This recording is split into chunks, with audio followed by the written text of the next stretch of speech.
Well, what's up, guys, and welcome into another edition of Skap Live here. Doing something a little different tonight. We're going to be kind of watching this game with you guys tonight. I will be reacting to the game, sort of, I hope, as we go. So I will be you might see my gaze look up here from time to time, and you see the light. It's not the heavens opening and speaking to me. It is the game that I'm watching. So far, so good for Oklahoma City. They look much better tonight, but they looked pretty good last game until we got into the fourth quarter. They're up 9 early, so we're definitely going to keep an eye on this game throughout the night. But before we touch on this game, guys, I think it'd be remiss for us to not begin with the Eastern Conference game one of tonight. The New York Knicks stunning the Boston Celtics, stunning the basketball world, and taking a 2-0 lead on the Celtics. You know, no big deal after blowing a 20-point lead, missing an NBA record 45 three-point shots in game one, jacking up 63s. No big deal, just Boston being Boston. They'll come back. They'll blow out the Knicks in game two. And, you know, Boston did yet again have another big lead going for them in this game. But yet again, in the fourth quarter, the Knicks come storming back on a, how's this one? Try this on for size. 23-7 run to end the game. And in the process, the Celtics made one field goal in the last roughly 9 minutes of the fourth quarter. It was an absolute stunning choke job. Again, I've been saying it all playoff long. So nothing new, no big surprise here from me. I've been saying it basically for years and years and years. What a choking dog the Boston Celtics are. Where's my guy John Ratcliffe, I wonder, tonight? He's already here.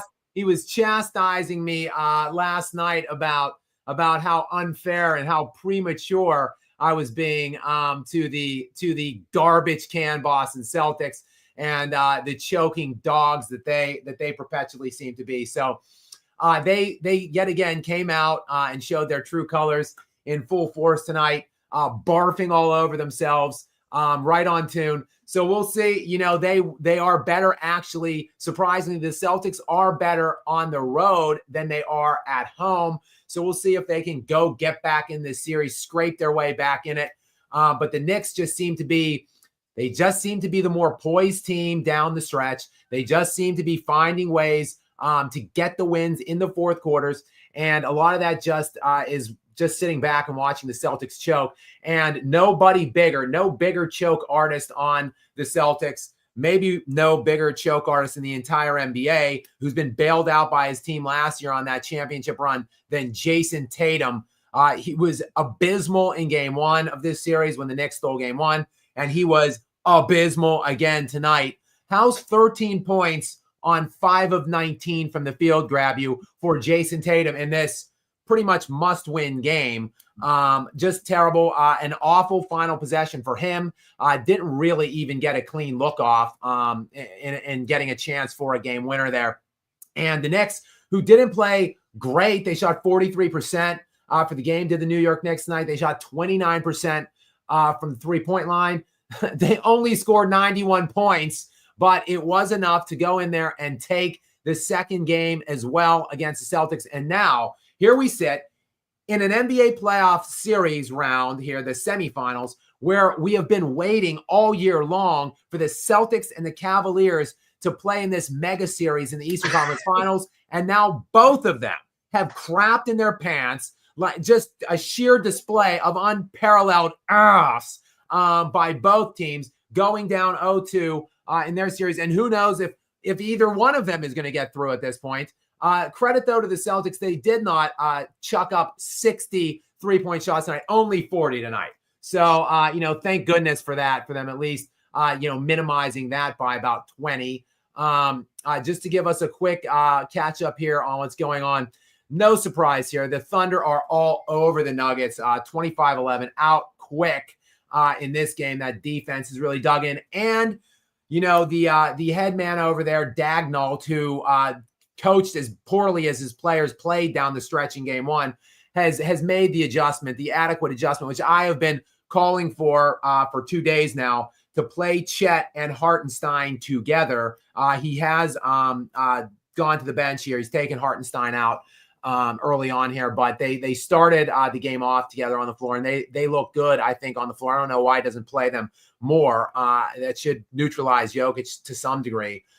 So we are underway. It is a 14-point early lead for the Thunder. They did lead by 14 numerous times throughout game one, but the Thunder are not the Celtics, guys. Even though the Celtics should be the more playoff tested veteran style team, a champion, all of the things that the Thunder aren't, as they're a young, unproven team, which has not been beyond the second round yet. But the Thunder are not the Celtics, the choking dogs that the Boston Celtics are. The Thunder are a different animal altogether. So I expected a much better effort tonight out of them. And so far, throughout the course of this first quarter, we are 4.5 minutes remaining in the first, and the Thunder are dominating right now early on. Just to look down there, basically everybody is struggling for the Nuggets from the field at the moment. Gordon has 5 points early there on a couple of free throws and a 3-pointer. So we'll keep an eye on that. Obviously, we've got the Boston game that we can chew into a little bit more if you guys want to get into that. And Gary, welcome in, moderator Gary. He is also joining us again for, Gary, what night is this now? 6 or 7? This is number 6 in a row. 6. This is Skap Live After Dark, Volume 6 tonight. So, Gary, how are you this evening? I'm doing well, and I think I've got a pretty safe assumption now. Like our friend from a couple live streams ago was inquiring if Jason Tatum was, in fact, the heir to Jordan or Kobe. How do you feel about that tonight, Mr. Skap? Well, I've never felt good about that, Gary. I've basically been diminishing, mocking, ridiculing, and minimizing everything that Jason Tatum has done throughout the course of his career primarily. He is, without doubt, an exceptional regular season player. And I mean, he's definitely a top 10 player in today's NBA. But when you get into the playoffs, the guy just seems to find a way to crap his pants when the lights are the brightest. And when his team needs him the most, they were too big to fail last year. Their team is so utterly stacked and loaded, which it still is. But the difference with this season as of last, comparatively, is that the Celtics didn't really get tested last season. They are playing a game New York Knicks team, a team, though, that, mind you, that the Celtics dominated thoroughly during the regular season. So, this was not supposed to be a series in the least. And here we are, smack dab in an 0-2 deficit now for the Boston Celtics. And really, I think you just have to of which much is expected, much is given, much is expected, so to speak. Jason Tatum just perennially is a first-team All-NBA player. He's an all-star. There was MVP murmurings early to start the year before Shea and Jokic took off.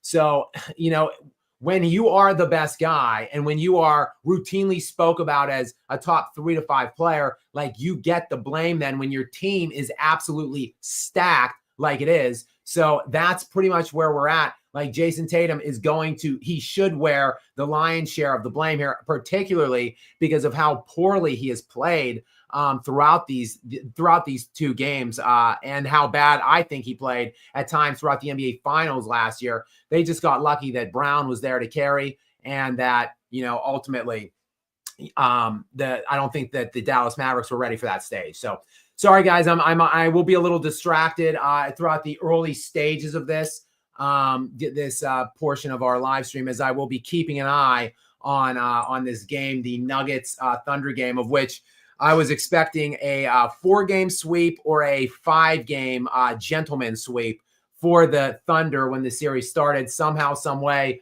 the Nuggets stole that first game.